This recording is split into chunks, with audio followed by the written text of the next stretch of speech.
हमारे साथ है चंद्रिका जी। चंद्रिका जी, आज ये जो इंडिया एआई समिट चल रहा है, देख रहे हैं कि देश भर से खासतौर पर युवा यहाँ पर वक्ता के तौर पर बुलाए जा रहे हैं। तो ये क्या दिखाता है और आप लोग कैसे देश का मार्गदर्शन कर रहे हैं? आपका सब्जेक्ट क्या था, इसके बारे में भी ज़रूर बताइए।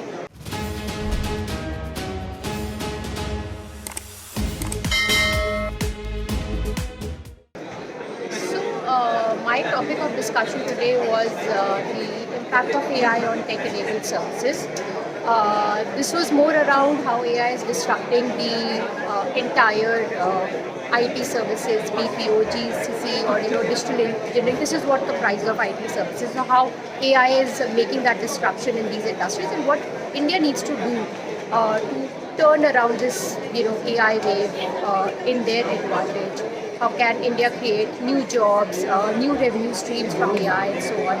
So this is something we discussed in the panel discussion. जी, और एआई की जब बात आती है, आपने कहा कि क्रिएट न्यू जॉब्स, तो सबसे पहला डर यही आता है कि जॉब्स तो चली जाएंगी। तो ये कैसे भ्रम आप दूर करना चाहेंगे? I don't think jobs chali jayenge because if you just recently read, IBM has announced they're hiring, they're increasing hiring of freshers, the Gen Zs, they're increasing it by 1/3 in the US. So, and this is the same IBM who maybe I think a year or 2 years ago, they were one of the first ones to say that they're reducing headcount because of AI. So I think the industry will turn around eventually to understand that the importance of human in loop is very important in AI execution. AI की ताकत से हम लोग भली बात वाकिफ़ हैं, लेकिन इसके कुछ कह सकते हैं कि चिंताएँ भी बढ़ी हैं, खासतौर पे चाहे ह्यूमन सेफ्टी की बात हो, चाहे बच्चों से संबंधित कंटेंट की बात हो। तो इसको लेकर क्या कुछ रेगुलेशंस में हमारी कमी है, या हमको आज ये जो मंथन चल रहा है इसमें कुछ इस तरीके की चीज़ें निकालनी चाहिए कि इसका दुरुपयोग रुके? मिस इन्फॉर्मेशन एक बड़ा Misinformation, deepfake, I think there are many challenges with AI, but so is the case with any technology. After AI, there is quantum which is going to come up. So you need to understand that it's both the good, the bad. Both sides have access to a technology. So how do you leverage it for the good, and how do you safeguard your data or the attachment to that technology? A lot of Gen Zs and kids, they are getting associated with AI, whether it's robotics format or your AI assistants and so on. So I'm sure that there has to be some guidance, some frameworks in place, and I think this is the right forum to discuss that and have some regulations and guidelines around it. जी, इस बार का अगर हम देखें जो पूरा कार्यक्रम रखा गया है, तो पीपल प्लेनेट प्रोग्रेस, ये 3 स्तंभ हैं। इसको कैसे देखती हैं आप कि जो दिल्ली डिक्लेरेशन जाएगा पूरी दुनिया में, क्या ये 3 स्तंभों के आधार पर जाना चाहिए? So these are 3 very important segments when you look at any technology.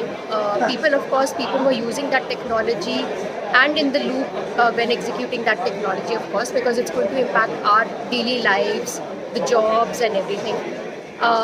Planet, because the impact of AI is making us go towards a more non-sustainable way of living. The amount of water which is required for cooling and so on. So there are many challenges when running the LLMs and so on in terms of sustainability. So how do we ensure we are still a sustainable planet while we secure the use of AI in our day-to-day lives? People, planet, and progress. Progress is not just in the private sector. How do we make the best out of AI? How do we use it again to transform jobs, our workflows, and so on? But how do we impact the lives of everyone? So using AI for social good, I think this is a very strong suit for India, because we are more focused on inclusion when it comes to AI compared to US or China. So yeah, so I think India is in a good shape and place to cover all these 3 aspects. Deep tech की अगर बात करें तो हम बहुत पीछे हैं। इतना ना तो इनोवेशन हो रहा है, ना शायद सरकार की तरफ से भी इतनी मदद दी जा रही है। तो क्या आपको लगता है कि एक युवा होने के नाते, एआई क्षेत्र से जुड़े होने के नाते, कि क्या और यहाँ पे सहूलियतें होनी चाहिए? सो डीप टेक में बड़ी सारी टेक्नोलॉजीज आती हैं, स्पेस टेक आती है, रोबोटिक्स आती है, AI of course, quantum of course. So I think slowly and steadily India is making the right investment.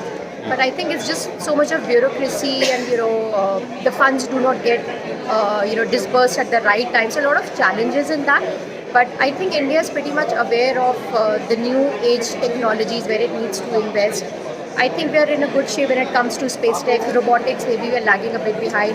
quantum, we are somewhere in the middle. So you're at different stages, you know, when you talk about the next emerging tech. So धन्यवाद चंद्रिका जी। तो ये थी चंद्रिका जी जिन्होंने AI impact summit से संबंधित क्या यहाँ पे चर्चाएं चल रही हैं, क्या भविष्य है, और बताया सबसे बड़ी बात ये कि जॉब्स को खतरा नहीं है, जॉब्स इससे रोजगार के नए अवसरों का सृजन होता है। धन्यवाद चंद्रिका जी। तो इस रिपोर्ट में इतना ही। बाकी देश और नई खबरों के लिए बने रहे आप प्रभात खबर। अगर आप भी लेना चाहते हैं देश दुनिया की तमाम जानकारी तो आज ही सब्सक्राइब करें हमारे चैनल को। साथ ही नीचे दिए बेल आइकन को जरूर दबाएं ताकि हर अपडेट आप तक पहुंच सके।